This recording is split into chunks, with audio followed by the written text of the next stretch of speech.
গান্ধীগ্রামে মাদকাসক্তি ও বাল্যবিবাহের বিরুদ্ধে সচেতনতামূলক কর্মসূচিতে মুখ্যমন্ত্রী। দীর্ঘ 40 বছর ত্রিপুরাকে ধীরে ধীরে নেশার উর্বর ক্ষেত্রে পরিণত করা হয়েছে। এমনভাবে নেশা ছাতার মতো বিস্তার লাভ করেছে যেখানে দাঁড়িয়ে এই সময় আমাদের ভুগতে হচ্ছে। তবে এটা ঘটনা কেন্দ্রের নরেন্দ্র মোদী নেতৃত্বাধীন সরকার এবং রাজ্যের বর্তমান সরকার নেশার বিরুদ্ধে জেহাদ ঘোষণা করে চলেছে। এক্ষেত্রে সরকারের সাথে কাঁধে কাঁধ মিলিয়ে অন্যান্য বিভিন্ন এজেন্সিগুলো দায়িত্বশীল ভূমিকা পালন করছে, যেটা অত্যন্ত গুরুত্বপূর্ণ। গান্ধীগ্রামে মাদকাসক্তি এবং বাল্যবিবাহের বিরুদ্ধে সচেতনতামূলক কর্মসূচিতে অংশগ্রহণ করে এভাবেই কথাগুলো বলেছিলেন রাজ্যের মুখ্যমন্ত্রী প্রফেসর ডক্টর মানিক সাহা।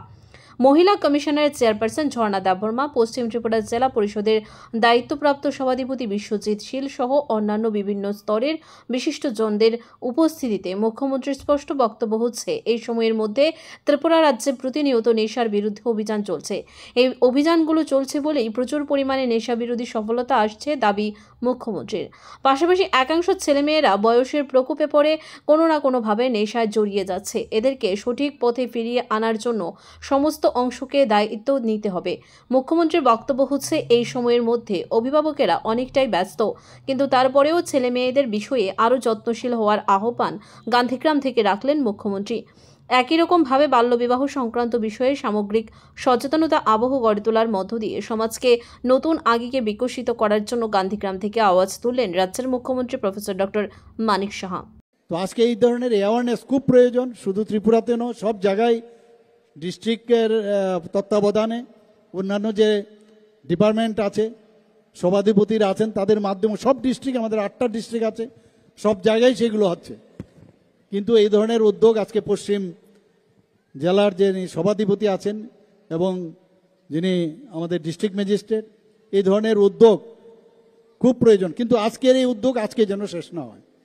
এই ড্রাগস নিয়ে এডিক্টেড হয়ে যায় এবং পুরো শুধু ওর না, আমাদের সমাজের তথা ভারতবর্ষের রাজ্যের যে হিউম্যান রিসোর্স সেটাও কিন্তু নষ্ট হয়। এবং আগামী যারা প্রজন্ম, আমরা দেখেছি কয়েক জেনারেশন, 3-4 জেনারেশন আমাদের নষ্ট হয়েছে এই ড্রাগ এডিকশনের জন্য। আর ত্রিপুরার থেকে যে ড্রাগ বাইরের থেকে আসে, আর ত্রিপুরার থেকে গাঁজা, সেইগুলো কিন্তু বাইরে যায়। এবং তার জন্য আমাদের প্রচুর পরিমাণে এই গাঁজার চাষ যেখানে হচ্ছে সেখানেও সেটাকে ধ্বংস করা হচ্ছে, তারও পার্সেন্টেজ কিন্তু অনেকটা বেড়েছে।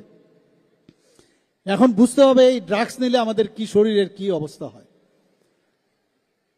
একটা মানুষের যখন এই ড্রাগস নেয়, এই ড্রাগসের কারণে তার যে সেন্ট্রাল নার্ভাস সিস্টেম এবং তার যে শারীরিক অবস্থা, তার যে অর্গানগুলো আছে, ধীরে ধীরে প্রথম তো ঠিক আছে, প্রথমে তো একটা মানে ফিলিং অফ ওয়েলবিং যাকে বলে ইংলিশে, ফার্মাকোলজিক্যাল যে টার্ম, এটা অদ্ভুত ইফোরিয়ার যে এই বিষয়টা আসে।